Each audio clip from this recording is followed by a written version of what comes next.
Welcome to Voice for Infection Prevention, where we explore the latest developments, challenges, and insights in the field of infection prevention and control.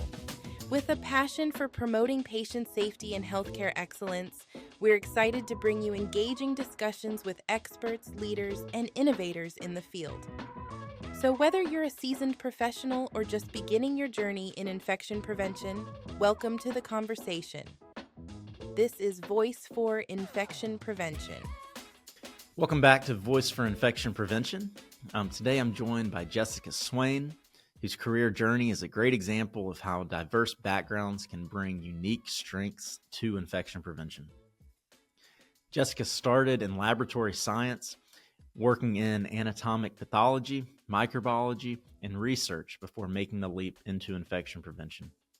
She shares how a colleague introduced her to the field and how she navigated breaking into infection prevention as a non-nurse, a challenge many professionals face.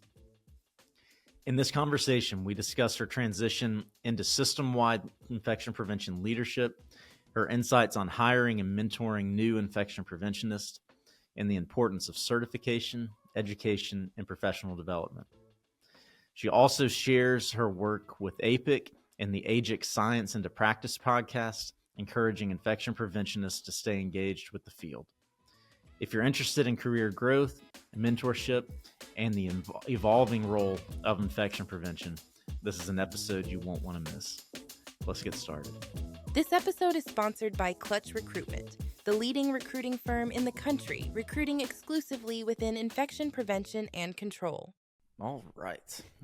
Okay, so let's get started. Pretty similar to how I have started all these podcast episodes, and I just want to give you a chance to let us know how in the world you discovered infection prevention, and when did you even learn that was a possible career path?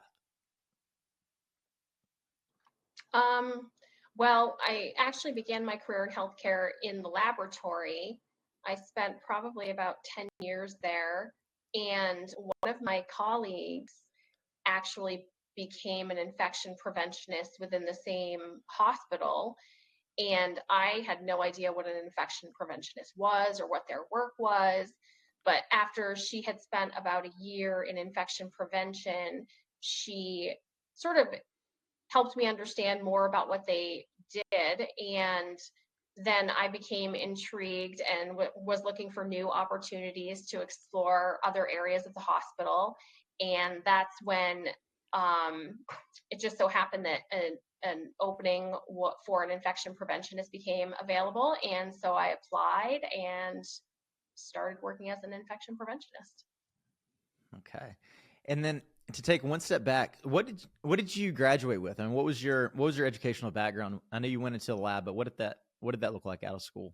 Yeah, so probably not the traditional trajectory. I graduated from the University of New Hampshire with a bachelor's in nutrition, but decided that really wasn't the field that I wanted to get into. So I ended up actually going back. I was working in a laboratory outside of healthcare, but went back to school to get an associate degree so that I could work as a medical laboratory technician in healthcare, and ended up getting a job at Dartmouth Hitchcock in the anatomic pathology lab for about a year and a half, and then sort of transitioned into the microbiology department, where I stayed for a little over 5 years before I moved on to research in cell labeling. And during that time, I decided that in order to sort of broaden the opportunities in my future, it would be a good idea to get a master's degree. So I got a master's in business, and I sort of transitioned into that infection prevention role during the time that I was getting that master's degree.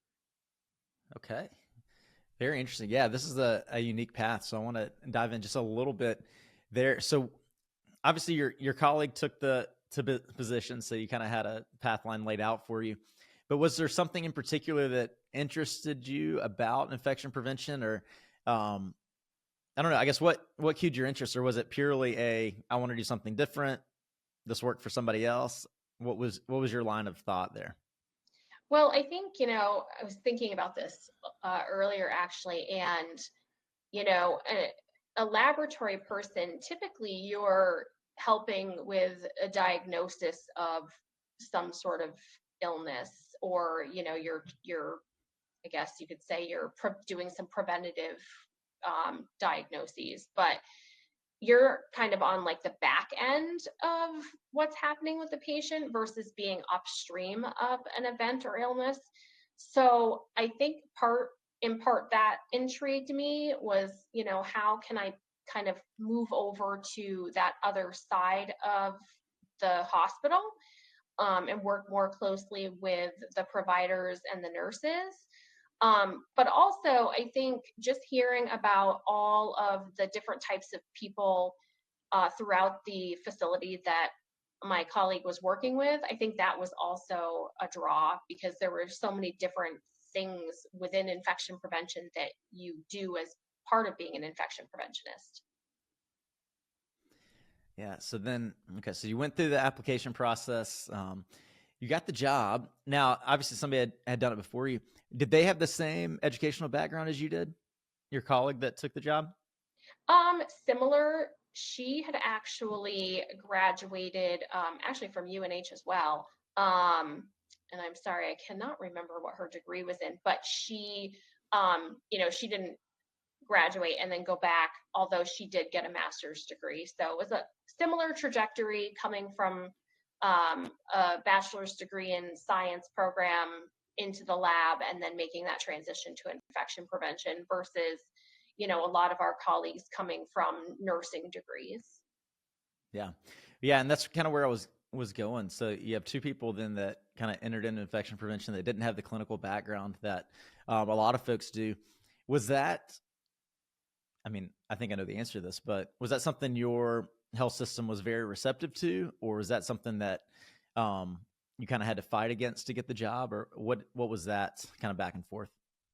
I think there had been one other non-RN infection preventionist prior to my colleague being hired, and I think that person sort of paved the way. And then I would say in the past 8 years, there has only been one other non-nurse that was hired.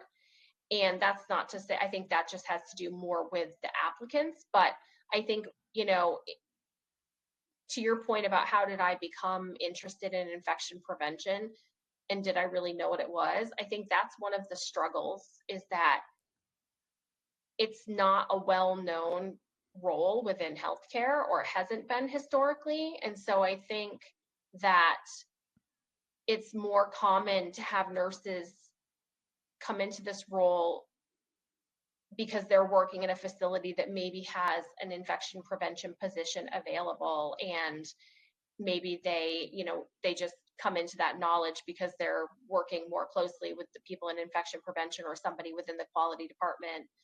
But I think it's much harder for those people that are outside of that side of healthcare necessarily to know what this position is, if they're available. And so I think maybe that's why it's been more of a nursing role within our facility. But I do know that there are some facilities where nurses are preferred, or it's a nursing role because they're also expectations to cover other areas like occupational health or something like that, some other nursing role. Right. Right. So then so when you got the job and you kind of jumped in, um, tell me, I guess, was it what you were expecting, or was there just like a, what did I get myself into moment, once you started working in the role for a couple weeks?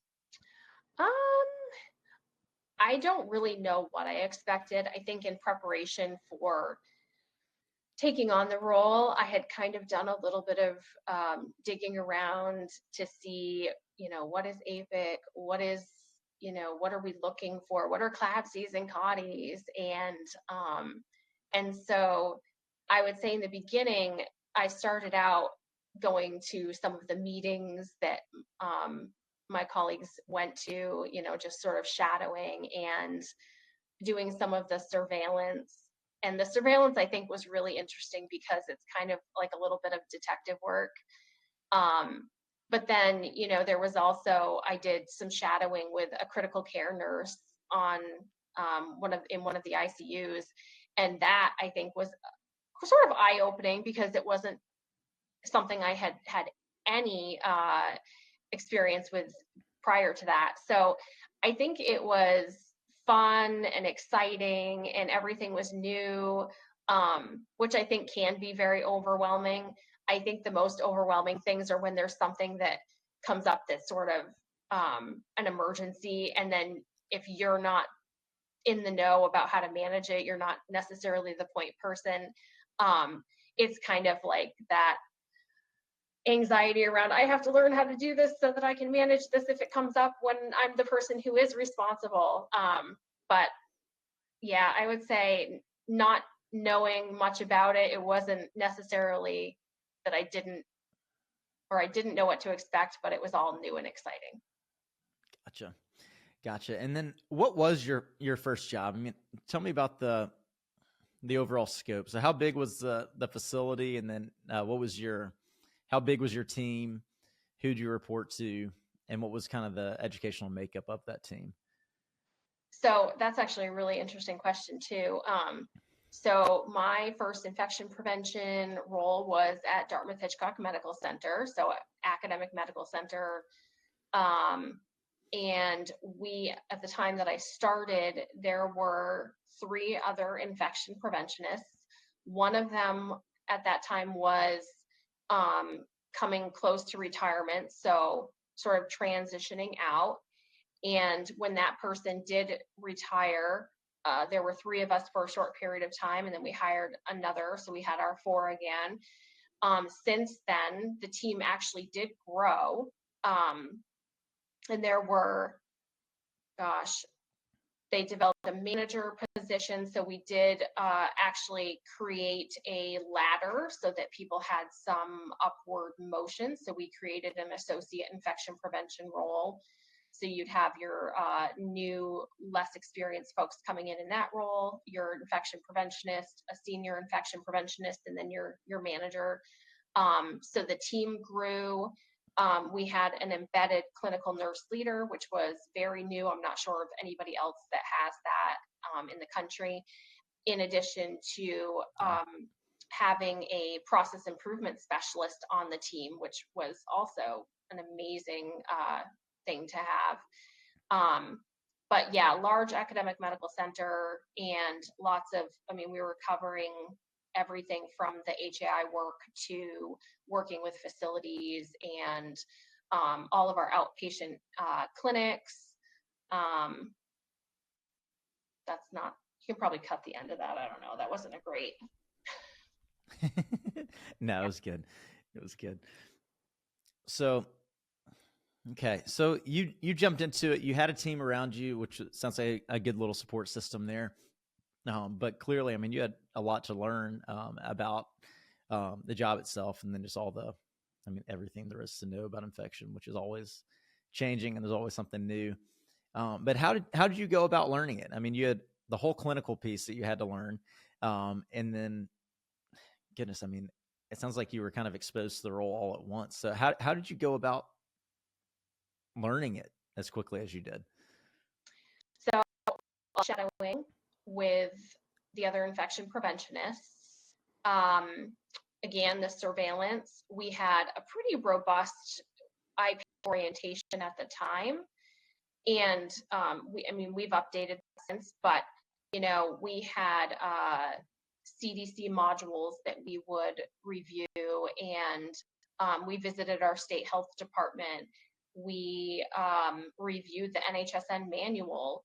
We went to actually APIC, New Jersey. They do a really great 3-day in-person conference or training that we all attended, which goes through all kinds of things like construction and renovation and microbiology behind the infections and all of the reporting stuff. So, it was really just taking on any opportunity that I had to gain education and experience in the world of infection prevention.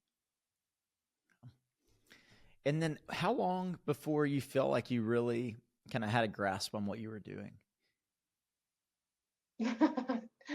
I would say it was probably, that's a hard question to answer. I think there's so much to learn. I'm the person who will tell you openly that I don't know everything about infection prevention. And I say this because I think it's important for infection preventionists to be able to be vulnerable and to say, like, there's so much that we have to know. We can't possibly be experts in everything. But what's important is that we know our resources. So I would say after the first year, I felt pretty comfortable with surveillance and like the basics, the foundational things in infection prevention. I could cover the pager and I could respond to email questions and feel pretty confident that I knew the answers. Or if I didn't feel confident, I knew who my resources were or what my resources were to find the answers. I would say after the first 3 years, I felt pretty confident, leading committees and being a point person for a variety of different issues that might arise. And I would say, so now today being, like 9 years in, again, I know what my resources are. I go to the people that I know will have answers for me when I don't know. And I think that's probably the most critical thing is knowing what I don't know and going to the appropriate resources to get my answers so that when I give somebody an answer or provide guidance or a recommendation, that I feel confident about what I'm giving them for that guidance or recommendation. Yeah. And then at what point in your career did you decide it was necessary to go get your certification in infection control? What led to that? And then how beneficial is that? I mean, when, I guess, would you recommend or would you recommend others do that? At the time that I became an infection preventionist, it was a requirement for employment after the first 2 years. So didn't really have a choice. But I do think it's good because it does sort of ensure that the infection preventionist is reviewing and educating themselves on all the different areas within infection prevention to at least make sure that you have some foundational competency in those areas. I think, we've had a lot of infection preventionists since I started that have come on board that have taken their CICs sooner than the 2 years that were originally 2 years of practice that were originally required and are just sort of recommended now. And I think for some it was they wanted to get it out of the way. I think for others, they just felt like they were ready. And I think that's fine. I think that the CIC again it's just really great at helping us to know those foundational things and then we can grow from there. Because at that point, most people were then using their continuing education to build on that competency that Right. they had to have in order to recertify. So I think that's helpful too. Yeah, no, for sure. And then you've mentioned APIC a few times already, and I know that's been a big deal to you personally. So when did you first, I guess, find out about APIC, and then when did you jump in and kind of what's been your experience with that organization? So I didn't really know a whole lot about APIC, initially when I first started, but one of my colleagues was going to an APIC New England conference, and so I decided to go along with her. And they were currently, of course, looking for new board of directors for the upcoming year. So this would have been in about 2015. So I jumped in and put in my willingness to serve and for the awards and nominating an awards director.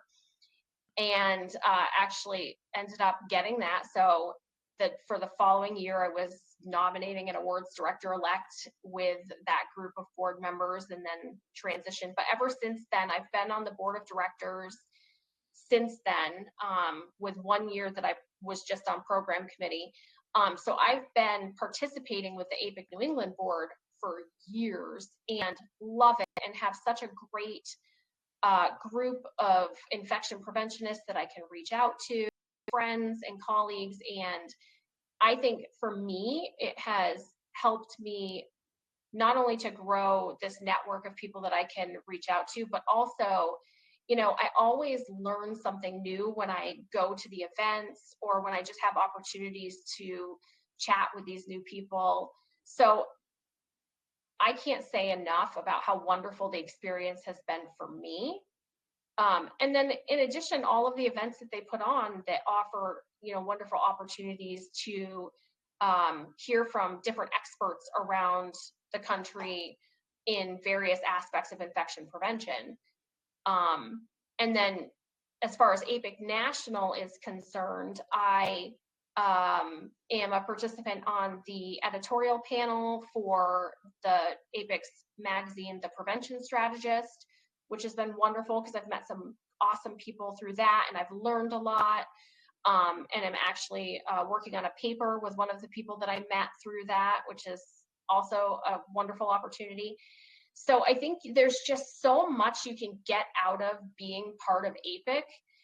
And, I do wonder if there's still some infection preventionists out there who don't participate or don't know much about it. And I feel like they're just missing out on so many things. Yeah, and gosh, just talking to people all the time. I mean, that's always our first recommendation as people are exploring. It's like, go find the local APIC chapter and get plugged in. There's just so much there. I guess, what's the process for that? I mean, I can say go find your chapter or whatever, but what does that actually look like to somebody that's just kind of exploring? Maybe they haven't even worked in infection prevention, but is there a place for those people to get involved, or do you need to be working in the role first? No, I mean, there's opportunities for students. You can have a student membership. If you were in consulting, you can still have a membership. I think it doesn't really matter if you're an infection preventionist. There's epidemiologists that have memberships. So all you really need to do is go to the APIC website and select the membership that's right for you to become a member. And then you can also find local chapters as part of that. You can actually scroll through all of the chapters that are part of the different states, and find the chapter that is closest to you and sign up to become a member of that chapter as well. It's really simple, but it's also, just the benefits of becoming a member of both is just amazing. And you've continued, and we'll kind of transition here for just a second and put your career progression on hold, but you've become very, very involved in APIC, and you mentioned a couple of things here too, and then you've got a whole podcast going on as well. But can you just kind of take a second and share your kind of complete timeline when it comes to APIC and your involvement, and then just really anything you can really promote as far as that and encourage other people to get involved with? So in 2015, after I became an infection preventionist, I submitted my willingness to serve. So I became the nominating and awards director in 2016, or for that year. Then the following year was the director. You cannot run for anything immediately after you've been the nominating and awards director, because you're the person who's trying to, gather new directors. So it's kind of considered a conflict of interest. So knowing that, I was really sad. I thought I was going to have to leave the board and not be able to participate at that level anymore. But one of the board members who was becoming program director actually said, "I want you to stay on program committee." And so I was very excited. I got to stay on for that next year. I wasn't planning on running, and I had actually talked a colleague into running for program director, which is, one of the toughest positions there is, because they take on so much developing all of these events and preparing and finding speakers and all of these things. And so she said, hey, will you run for program? And I was like, no. And then I said, okay, if I win the raffle prize today at the conference, I'll run for program, and I never win anything. So it was like, it's not gonna happen. Of course, I won the raffle prize. So I ran for program, ended up being program director. Unfortunately, my elect person decided that she was moving in a different direction. So I ended up actually having to stay on program for 2 years instead of 1. And then I was past program for a year, got talked into running for president. And so now I'm president-elect for this year. Wow. It's been so many years, but so much fun. And again, just the most wonderful people. And it's just so much learning opportunity, but also so much fun. Like, you can't omit the fun. Yeah. Oh, for sure. For sure. We've gone to National APIC for the last, I think, 8 years now. And yeah, it's a blast just to connect with everybody. Mm-hmm. But okay, going back to your time at Dartmouth, and obviously you're still there, but how long before you got promoted into the senior IP role? Oh gosh. So I think it was about 5 years. Okay. Yep. 2020 was when I became a senior IP. And that was, obviously during COVID fun. Yep. So I was gonna say, what led to that promotion? I mean, were you fighting for that promotion? Did you apply for it, or did the pandemic hit and they were like, oh goodness, we need extra hands and visibility, and you kind of got pushed into that role? Or what did that promotion look like? Yeah, so there were 2 of us actually, the 2 most senior IPs at the time. And my colleague's role was really sort of helping guide the processes at the academic medical center around COVID. And we spent a lot of time together, lots of time spent in offices together or on the phone with each other, talking about changes that were happening as guidance evolved from CDC, updating our intranet sites, and sending out clinical alerts to staff, attending meetings, and that sort of thing. And then the other part of my role was really to work as a resource to our other community and critical access hospitals, and sort of help them understand any changes that were taking place at the academic medical center, so that we could try to sort of move as a system. So at that time, that was when they decided that as the 2 senior most people doing all of this work, it was, and we'd had so much experience and things under our belt, that's when they decided that they were going to make us the senior IPs. Gotcha. And was that your first time interacting with multiple facilities, or as the standard staff IP, were you already going to multiple hospitals? So I had been working with the infection preventionists and the quality specialists for most of these hospitals for quite a while.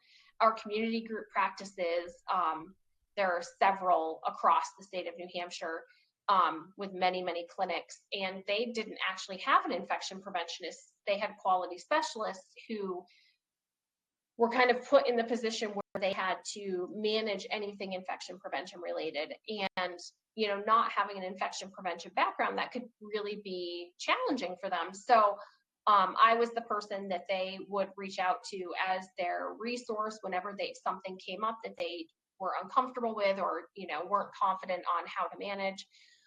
And then as new infection preventionists came to some of the other hospitals, they would reach out and say, hey, do you know where I might find this information, or what's a good resource for this? So it was sort of like organically, I became this person who helped out the other people, which I feel like is sort of what set me up for this system role, because I already had built relationships with a lot of the people that I currently work with now that are infection preventionists and quality specialists. Gotcha. And then when you got bumped up into the senior role, did that give you any direct reports, or was it more just kind of a indirect organic leadership situation? No, it was more just the indirect organic, we just tried to, you know, offer our expertise as we were making decisions as part of the team. Gotcha. And then how long did you stay in that role? Because you got a promotion after that as well, correct? Yes. So I was in that role for about 2 years. Okay. Okay. And then after those 2 years, what role do you have? Was there something in between, or is that your position now? No, so my position now is System Director of Infection Prevention and Control for the Dartmouth Health System. So I Okay. transitioned to that after 2 years. Gotcha. Okay. That sounds like a big jump. So I'll dive into that here in a second. One thing that caught me though, you mentioned early on that the structure, you added some, or the system added some levels with the associate, the staff level, the senior level, and you mentioned a manager. But now you're in a system director role. So is that a newly created role, or was that just at the corporate level and you just didn't mention it? Or when did the system director become a thing?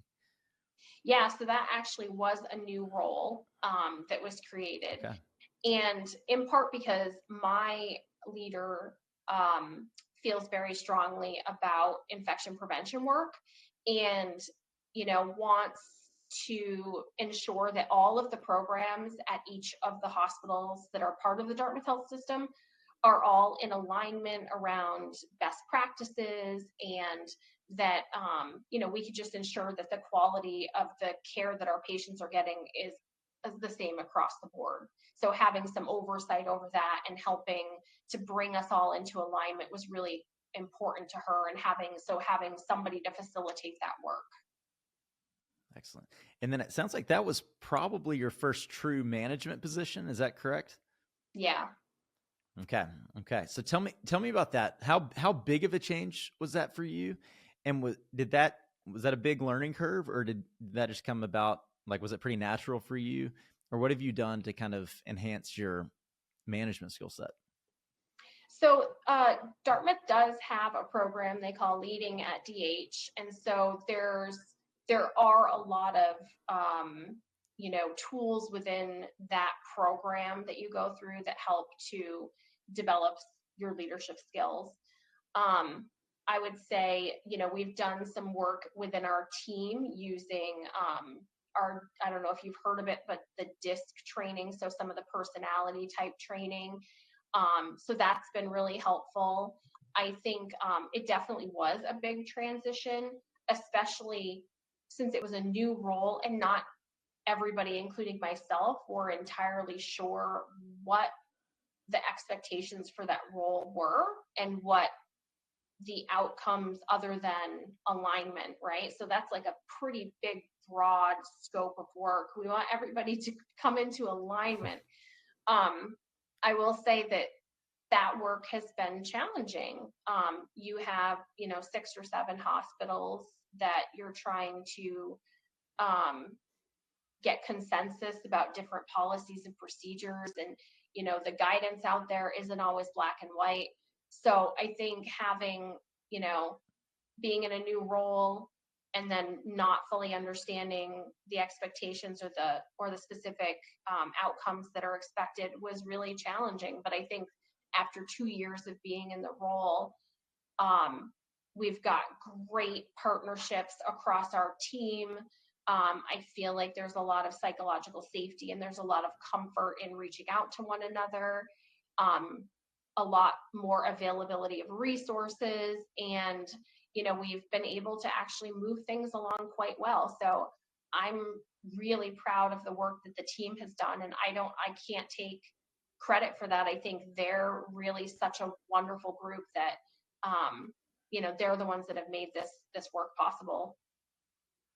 Gotcha. And you mentioned 6 or 7 hospitals that you're over now. How many people are on your team? I mean, how many people are you over? Oh gosh, so it's sort of changed and evolved, but probably around 12-ish, I would say. Okay. And then are those all infection preventionists? Yeah, so we have that's the that's one of the other pieces here is that the academic medical center has a ladder. So they have the associate, the IP, and the senior IP, and a manager. The critical access hospitals typically have a person who is half infection prevention and half something else. So they might be half OC health, they might be half quality specialist. Um, and so there's some different dynamics there. And then our community, one of our community hospitals has a senior IP, but her responsibilities are a little bit different than the senior IP role at the academic medical center, where she actually has someone that reports to her. So there's a lot of variation. We're still kind of trying to like figure some of this out. I mean, you've got a large team, obviously, and you're still kind of forming it a little bit and kind of figuring out where everybody fits in. But if you could like draw out your ideal team as far as educational background primarily, I mean, what's an ideal team setup for you or team structure for you? Well, I'm a big proponent of diversity in backgrounds and education. I think historically it has been very helpful to have the non-IPs and the non-nurses and the nursing backgrounds, because we all have different experiences and knowledge to share. And I think that in addition to that, we've almost never had the same master's degrees within that group either. It's, people have done, masters in education and masters in public health and masters in business. So you also get diversity in, that higher level education as well, which I think can be really helpful. But I think in order for a team to be really innovative and really effective, I think you have to have people that are coming from different backgrounds so that you get these different perspectives. So I prefer to have a team of people, that has this level of diversity so that we're not sort of like stagnant in the way that we're thinking about improvements and, how we're doing the work, I guess. Yeah. And then, so you've obviously, I mean, I imagine at this point you've hired several IPs, or you're going to have to hire several IPs over time. What makes a good IP for you? I mean, clearly you're willing to hire a ton of different backgrounds and education experiences. So is there any particular traits that you like look on, or are there any questions that you ask on interviews to really hone in and to make sure you're getting somebody that's going to be passionate about infection prevention and really grow in the field? Yeah. So, one of the things that I look for is somebody who is a team player. I think it's critical. There are a lot of things that we have to rely on our colleagues for. So, being able to work both on your own or with your teammates is really important. I think, to your point, being passionate about the work, this is a field where people can very easily become burned out because it is always an uphill battle. Infection prevention is not easy. It is always a challenge. And so I think, having somebody who is really passionate and engaged in the work is critical. If they're just kind of like, meh, then, we're not going to get to the place that we want to be. So I think being super collaborative and team oriented and, passionate about the work are three characteristics that they definitely have to have. And one of the other things that we've been doing, and I highly recommend it, is we've been doing something called behavioral interviewing. And it really requires the interviewee to respond to questions using specific examples of things that they've done related to the question you're asking. So, for instance, if I were to say, tell me about a situation that you had where you had a confrontation with someone and you had to somehow de-escalate this. So they would then have to actually give me a real scenario that they had happened to them and walk me through it so that I actually know that they have had to manage a situation like that and what they did. I think it kind of puts people a little more on the spot than this "what are your strengths and weaknesses" thing, right? But it also Mhm. helps you to understand sort of how that person would be within this environment, which is really important as well. And then for the people on your team, how do you, I mean, you guys have a great track as far as being able to grow within the health system, which is awesome. But how do you continue to, I guess, encourage them or support them in their own like personal continued education, and whether it's involvement at APIC or resources, or what do you point your staff to in order to continue learning? Yeah, so definitely APIC. Definitely try to get them to attend conferences. Um, if I see educational opportunities come through on my end, I always send them out to all of the IPs. So whether it be a webinar or papers, and the IPs have gotten into the habit of doing the same thing. If they see something come through or there's something that they get on a regular basis, like perhaps like antimicrobial stewardship articles, they'll send them out to me or they'll send them out to the group. So I think we all try to help each other grow and learn. Um, but yeah, I would definitely just try to make sure that they have all the resources available that they can have. One of the other things that we do is we make sure everybody has access to the APIC text, and any AMI guidelines or the Facilities Institute guidelines for construction and renovation. So um, yeah, we just try to make sure that everybody has everything they need so that they can be effective in their work. That's great. That's good stuff. And I want to be sure to talk about the podcast that you have, and you're a host of a podcast, and I want you to talk a little bit about that. But when did you fall into it? Have you enjoyed it? And then second, like, tell us about the show. Who do you have on, or do you have guests? What audience? I guess who would benefit most from listening, and what kind of topics do you guys cover? Yeah, so I'm the co-host with Nikki Shore, another infection preventionist in Kentucky. And we have been doing the American Journal of Infection Control Science into Practice podcast for over 2 years now. I think we were like talking about it the last time we were on. And we highlight uh, articles coming out of AGIC. We have the authors of those articles on to talk about the work that they did, what prompted their studies, how did they perform the study, what were the impacts and outcomes.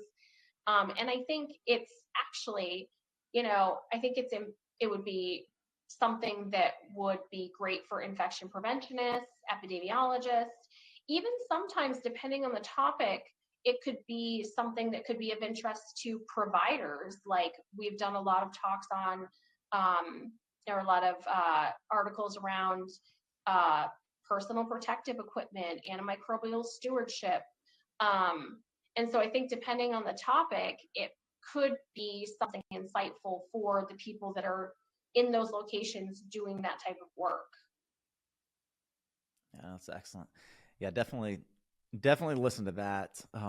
That's good. And as we're closing out, and we're getting close to time, so I want to just, I guess, end with one kind of final question. I just want to give you a platform, just anything that you'd want to share to people that are curious about what infection prevention is, and maybe entertaining the idea of getting into it, or maybe even people that are already in it, potentially close to burnout, or just kind of not knowing what their next step is. But I guess anything encouraging to them as far as what they could do, or just how to stay hopeful in the industry.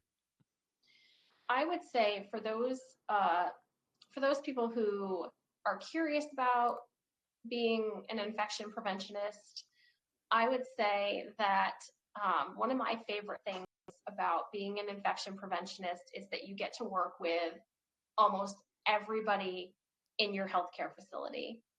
you cover a lot of ground, everything from the kitchen to the lab to the inpatient areas to working with your facilities folks, your dietary, your environmental services folks. So you get to work with a ton of people, which is amazing. The work you do is everything from that detective work, so surveillance, going out and rounding and talking to people, talking to patients, but also, process improvement work. So you get to participate in projects or lead projects. There's just so many different fun things that are part of this work. And for those people that are, feeling burnt out or, just feeling down about the job, it is a lot of work. It's always an uphill battle, but you are making a difference. Everything we do every day to try to reduce healthcare associated infections and standardize the quality of care for our patients does make a difference. It may not always feel that way, but you're absolutely making a difference. So I would encourage you to, become a member of APIC if you're not, become a member of your local chapter, get going on those networks because, you're not the only one. And I think, having those people to reach out to when you have questions or just to say, oh, like this was the worst week. It was so hard. And this is why. They're going to say, we've been there. And you can commiserate together, but you always have friends in infection prevention. So that's what I would say. Okay. No, that's solid stuff. Thank you for joining us on this episode of Voice for Infection Prevention. We hope you found our discussions informative and insightful. Remember to subscribe to our podcast for more conversations with experts in the field, and don't forget to leave us a review to let us know what you think. For additional resources and to stay updated on the latest news in infection prevention, visit our website at voiceforip.com. Thank you again for listening. Until next time, stay safe and continue your commitment to excellence in infection prevention.